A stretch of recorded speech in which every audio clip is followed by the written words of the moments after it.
Hey, I just recently finished a book on Fawning by Dr. Ingrid Clayton, and it's talking about emotional abuse and trauma bonding. And while I was reading it, I realized that pretty much this section described everything that I have witnessed or experienced in a network marketing company. So let's talk about it. I am going to keep this really casual, trying to give some examples, and I welcome any examples you may have in the comments. So it's talking about fawning in the context of a stress response. We're very familiar with fight or flight, freeze as well. Fawning is the fourth one, basically. And I love how she described it as if a freeze response is playing dead, a fawn response is playing alive. So you find yourself doing this in situations where you want to be accepted. You're trying to please someone who's in charge, in power, someone that you want something from, someone who might hold your future in their hands, et cetera, et cetera. And what happens when we fawn is we're playing along. We're not only appeasing that person, but we are at the same time kind of disconnecting ourselves from what our gut says and what we want and what we think is right. And just tuning into like the signals that our physiology is giving us. And if you end up in a chronic state of fawning, you can be taken advantage of. This is where the emotional abuse piece comes in. Because if you are giving away that much power to somebody by trying to keep them happy, they have some control over you. So first she talks about some tactics of emotional abuse, and it's talking about how emotional abuse, when repeated, can create a trauma bond. These are the methods used to keep it going, right? Because the person who is in control or in charge or has the power in the situation kind of wants that to continue because they're benefiting from it. Gaslighting, future faking, love bombing, and hoovering. Gaslighting, described in one sentence here, manipulation designed to make someone question their reality. And a network marketing company is using this from the very beginning, from before you're even in. They are gaslighting you that this is not a pyramid scheme. They are pretending like they aren't trying to recruit you. They are pretending that this is a real business. They are conflating customers with reps. So you're not really sure how many people are actually in this, how many people are actually making more money than they're spending, all the way through, right? For me, in my personal example, with a travel company, they're telling you the company's doing better and better in every single announcement that they make. And as someone who's gone back and looked at the records after I got out, there were lawsuits, the revenue wasn't what they were saying it was. There were all sorts of shady things going on, but they're constantly pretending that everything's fine. So that is a central, obvious tactic used in a multi-level marketing company. Future faking, promises of a better future with no real intention to carry it out or follow through. For us who now understand the dangers of MLMs, we see that they do this all the time. But for other people who haven't really understood how serious the implications of something like this could be, it is, I think, important to look at it in these terms and say, hey, they are constantly saying we are expanding. Our company used to love saying we're going to be $1 billion company in this many years. No matter what's actually happening in reality, they are promising you that this is the best time to join. The best time was a year ago. The second best time is today, that things are going to just get so much better. They say this to every single new recruit at every single event, year after year after year. My MLM experience started in 2015, which is now 11 years ago, which is wild for me to think about. But some of the people who are still in these circles or in other companies or still doing the same thing, they are literally saying the same line. We have the best travel company, the best travel club in the world. The best time to join is right now. We are taking off. We are the Netflix of travel. It's constant. The future faking is absolutely constant. Love bombing, a barrage of gifts, compliments, and attention, idealizing you and the relationship as a match made in heaven, whether it is romantic or not. And The love bombing really got me, if I was being honest, because I was joining for community. And the second you join, the amount of people that are saying, you're going to crush this, you're a rock star, welcome to the team, welcome to the family, we're so happy you're here, we can't wait to meet you. You get a bunch of new friend requests, people are being so nice to you, and you're like, wow, this is amazing. And then on top of that, although you don't really understand the insidiousness of how much your upline and your sponsor and your recruiter work together to get you in, they have talked about you, and you have people that are like, you're going to be a rock star. They know your personality. They've figured out what drives you. They speak to it, and they tell you that you're going to crush this thing. You're the ace. You're my ace, the one that's going to go in and put in 100 people. It's overwhelming. At my first event, it was really nice. It was really cool to meet so many people that were so nice. But at the same time, I'm kind of why is everybody smiling at me so much? It's a little much. It's a little overwhelming, but you aren't really in a place, especially when you're at one of those events, to really look at it objectively. You're kind of immersed and soaked in it. And so that overwhelm is constructed. It is meant to overwhelm your senses. So you just kind of go along with it, and your gut instincts or things that are looking like red flags to you kind of get minimized. You kind of push them to the back. And the fourth thing was hoovering. If you know anything about narcissistic behaviors, hoovering is definitely a tactic that is used.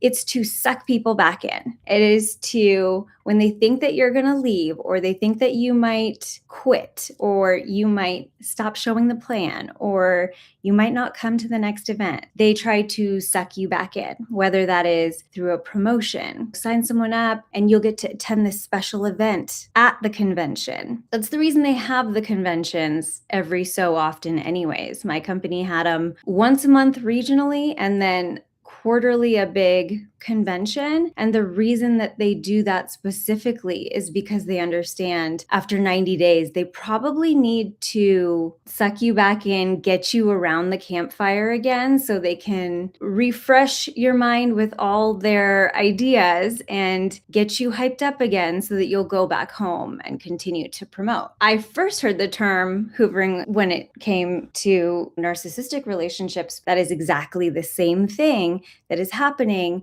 when they check back up on you. If your upline hasn't heard from you in a while, they check back up on you. If you haven't signed anyone up in a while, they check in on you. If you don't place your qualifying order that month, they check in on you. Those are the 4 tactics of emotional abuse that she listed. They can be interpreted by our systems as love. They kind of do feel like butterflies, and that's how they get you. These things can repeat, right? Like I said, they kind of feel like love. They kind of feel like this is awesome. This is an adrenaline rush. So you keep going back, you keep participating. And that's how a trauma bond is created.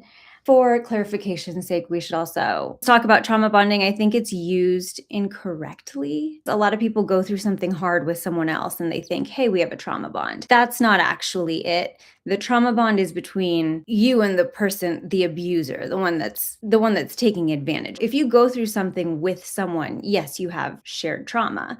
But a child who's in an abusive situation at home, they form a trauma bond with their abuser, oftentimes, especially if it's a caregiver or a parent, because they need that person to stay alive. They are dependent on that person for their livelihood. That's where things can get confused, because the same person that's supposed to be taking care of you or is showing you all this love is also hurting you, and the signals get crossed. So she has 9 things listed here on signs of a trauma bond, but I could use this to describe network marketing. So first, on and off relationships, or with a lot of ups and downs. That is exactly what being a salesperson for an MLM is. You're in a frenzy to constantly make more sales and have more recruits, which isn't sustainable. And you ride this roller coaster. Sales is very much like that.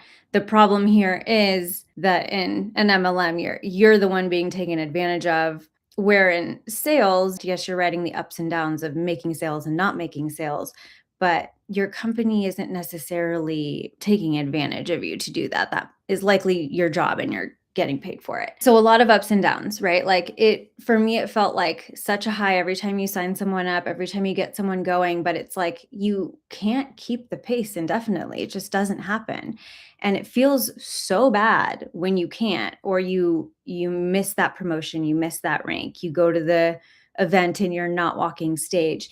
And they create the intensity on purpose. Like they make you feel like you're missing out on something if you don't. So that contributes to the down. You feel really up when you feel like this is my solution, this is my lifeline, this is how I'm going to change my life. But at the same time, when you're not seeing the success, or you're, have that warning going off in your mind where you're like, I've actually spent more money to come to this event than I have made, you're kind of riding those ups and downs constantly, justifying the bad times because the good is so good. I feel like this is in every upline coach's playbook. You gotta be in the trenches to win the war type of mentality. For me, I take this on a little personally because we were in a travel club. We went on vacations. Of course, they were fun. But just because I went on a great vacation and made all these amazing friends doesn't change the fact that this company is lying to us, continuing to ask for our money, and is actually going under. I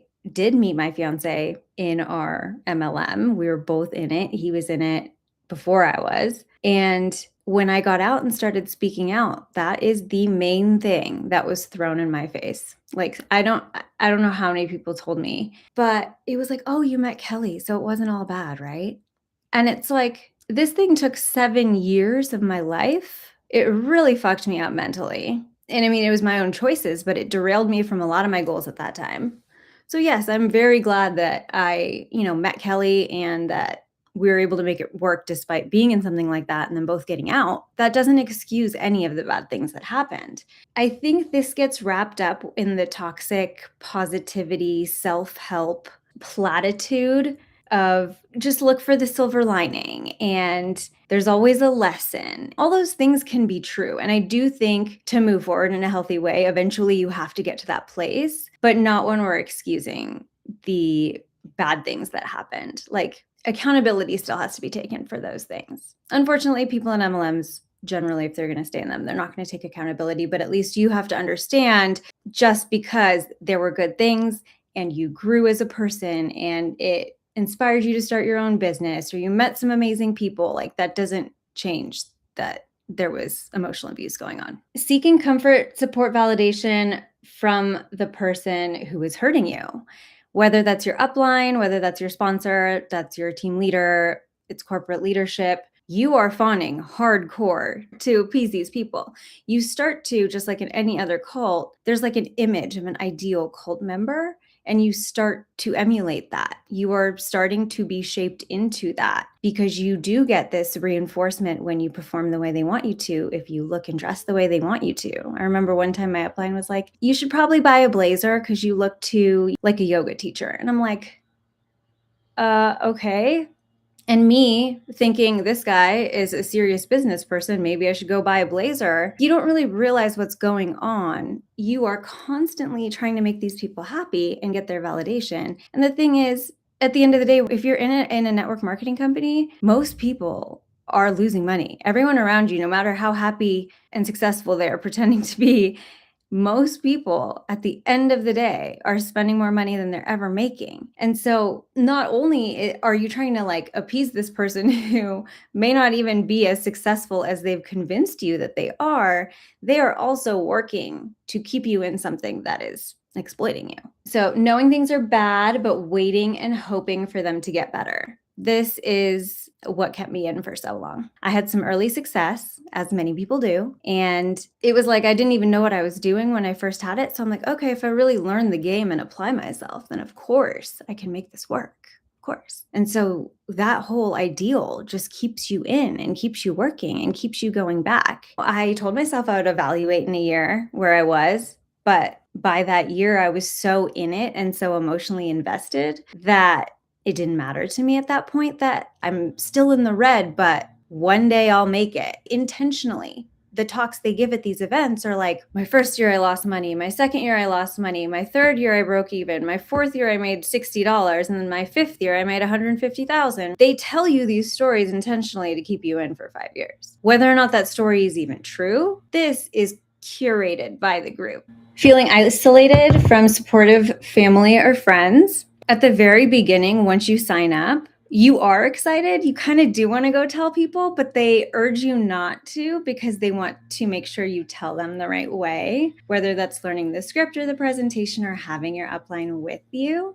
So just that creates this like disconnect between you and your people. I remember showing my best friends and I was so excited, but I had so much nervousness and I prepared for it. I had my talk rehearsed in my head. These are some of my best friends that I would tell anything to. But just because I started this new thing and they get you their claws in you so quickly, I didn't just go up to my friends and tell them like I would tell them anything else. And that disconnect, you start to trust them before you're starting to trust your people, right? So they're already starting to create a sense of like, I can't just be open and honest and talk about this authentically and just what I think about it, but I have to tell it a certain way. And then when you actually do get to the presentation and to talking to your people about it, and you're faced with, at the extreme end, someone just straight up telling you it's a pyramid scheme or criticizing it. But most people, at least in my experience, were a lot more gentle. They would ask, questions, clarifying questions. They would show some concern. They'd show some hesitation. They'd ask, hey, I think this is one of those things. And the group has already coached you that these people are dream stealers. They don't like to see you taking a risk. Yes, they may be looking out for you, but they're holding you back. So even the best intentions from the people around you are starting to be framed as a threat to the group and your new identity with the group. And it works so well. I remember at a time actually thinking that network marketing was so great because it really showed you who everyone in your network was, because when you approached them about this, how they responded would tell you everything. And basically anything besides a positive review was framed as like, you don't really need that person in your life anymore. Let's spend time with more people over here, more people who believe in what we're doing. And so that creates that isolation. That creates this dependency on the group and the group community, and placing the importance of that over the community that you had before you joined the group in the first place. Hiding the painful truths of your relationship with others.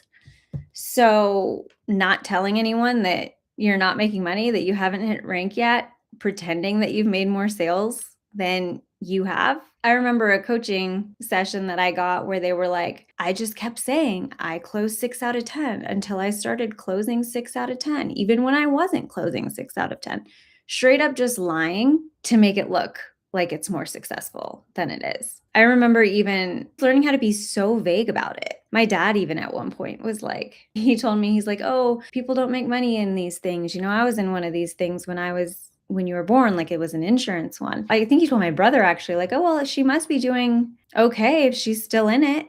I guess I was really good at pretending, but it was never actually paying my bills. It was never really actually a successful standalone income stream or business. Going to the events, you make it sound like a business trip. You make it sound like, oh yeah, I get to travel and I get to go on these business trips and it's amazing. You don't tell people how much it's costing you to go. You don't tell people that they make you pay for the ticket, because anyone who actually travels for work knows that your company doesn't make you pay for anything when you actually travel for an actual job. Feeling like you'll die without the other person, like you need them to survive. Now, this is definitely in the context of, a relationship, but I do feel like a lot of people are made to feel that their chance in an MLM is their shot to change their life, their shot to change their situation. And I don't think that's a far off assumption that a lot of people feel that way, because people are preyed upon when they are desperate or they have a vulnerability that can be exploited, which pretty much all of us do. So if they have found something where they can convince you that this is the answer to it, a lot of people I've heard directly say, I don't know what I would do if I didn't do this. I don't know what I would do if this company went under. And that's why when our company did go under, they jumped to another MLM, because this is what they know. They're taught to follow these leaders. They're taught to take their advice as rules for life, and they can't see themselves doing anything else. And one of the real drivers for me is those people that get stuck in a company at the very end. Like my company went under, of course, they fold into other ones, and nothing I've seen is as big as it ever was. But my past video on Viago's tiny. I don't even need to really be talking about it anymore. But the sad thing is there are so many people that are stuck in there. And they're not people that are just affluent and have the money to waste. These are people that may have health things going on, may not be able to work full time. They might be elderly. Like that breaks my heart. Those are the people that get taken the most advantage of in these groups, and membership can last for years. Like they just feel like this is their one thing. If they don't do this, what else is left? And it's a very dire situation for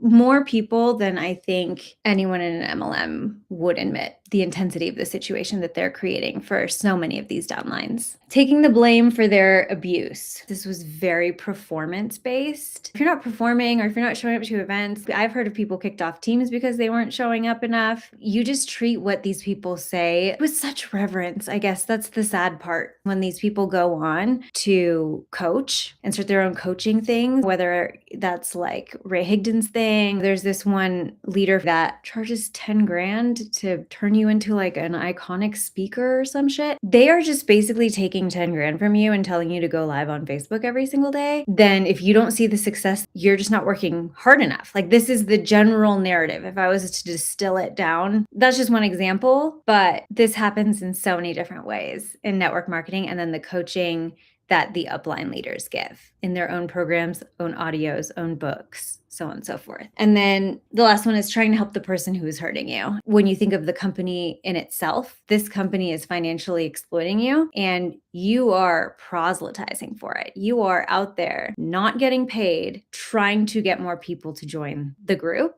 and to get more people to give money to the group.